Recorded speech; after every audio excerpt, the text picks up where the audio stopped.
Hey everyone, I want to thank you for joining Chris and I for our very first Coffee with Chris. Yay! So, we're going to do these periodically and just to share some important information with you that can help you with your business. And today's topic is going to be advertising matters. Yes. Yeah. Yes, it is so important that realtors understand how licensing law affects advertising. So I wanted to get together today with all of you and with Karen to let you know some of the rules and laws concerning advertising in a real estate world. It's important, of course, for all of us to be honest and truthful in any of our communication with the general public concerning real estate. Absolutely. So, speaking of the law, how is advertising defined by the law? Well, licensing law says that a realtor, once again, needs to be honest and truthful in any kind of communication. And that would be a realtor or even a licensed broker advertising properties for sale, for lease, and any actual services that require a license has to be regulated under the licensing laws. Okay. So some of those methods of advertising, what would those include? They would include if you were to advertise, let's say in the newspaper, on a website, on your website, billboards, blogs, emails, business cards, just about anything that would put your name out there in your brokerage. You have to follow the guidelines of advertising license laws. Okay, so how does advertising matter in the eyes of real estate law? Well, it matters. The Division of Real Estate actually regulates our advertising by making sure that it's conducted accordingly locally, the Ohio Division of Real Estate, and then the NAR, National Association of Realtors. They reinforce Article 12 of the Code of Ethics and the Standards of Practice. So I might mention to you all, if you don't know already, Article 12, I'm going to read it to you, states that realtors shall be honest and truthful in their real estate communications and present a true picture in their advertising, marketing, and other representations. And one thing, what true picture means is that let's just pretend a consumer would go to your website and they click on there and they don't really see any brokerage name, real estate agent name. They really don't even know where they are. Are they on a real estate site? What kind of site are they on? So what the division is looking at is that the consumer needs to know at all times that they're on a real estate site and he has a real estate agent's name on the site. That is required.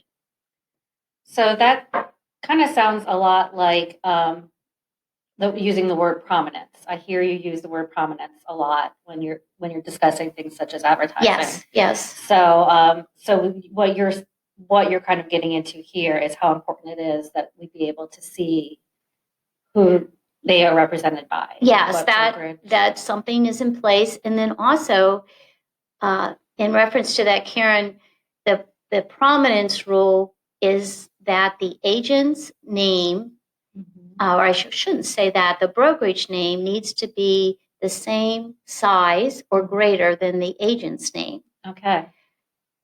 And it's not only size, it's also prominence. Mm-hmm. So let's just pretend that there's an ad and the brokerage name is on there, the agent's name's on there, but the agent actually has her or his name in bold print. Okay. So when it's the same size as the brokerage, but when you're looking at it, you see that agent name first.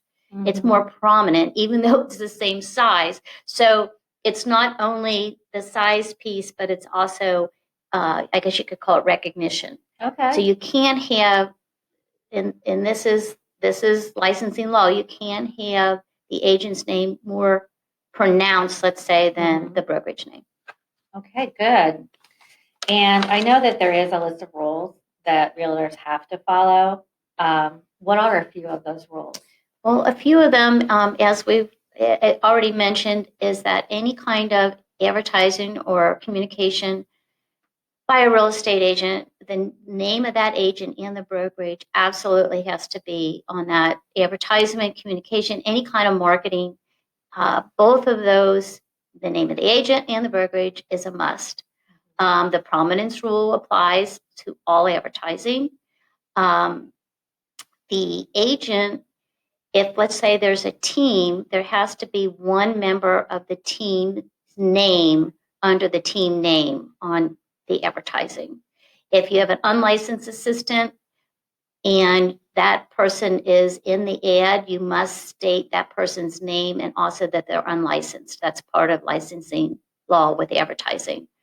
On internet advertising, when you would go to, let's say, the website, a viewable website, the brokerage name and the agent has to be on that initial page.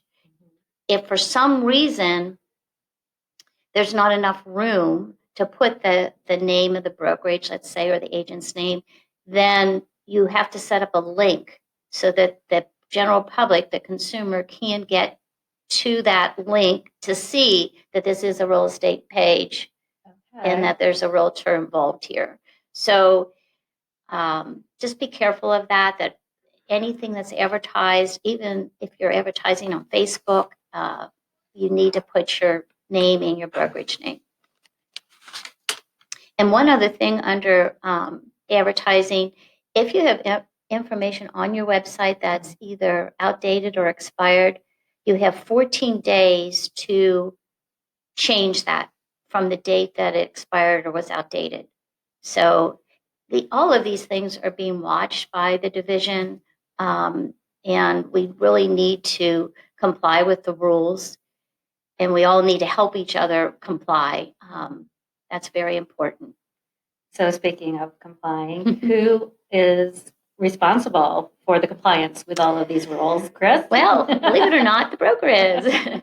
That's why I'm here today. And also the agent is involved in, liable for what goes out there and to the general public.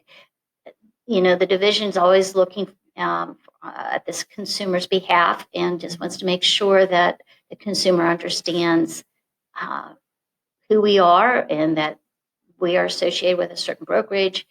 And as long as you follow these guidelines, there should never be any problem. Okay, great. Well, if you need more information on advertising laws, you can refer to the articles that are provided by Ohio Realtors. Yes.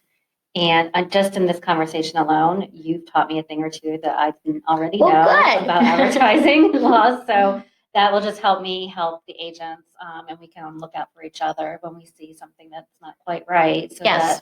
that we don't get our hands smacked. That's true. Yes. We don't want our hands back. Great.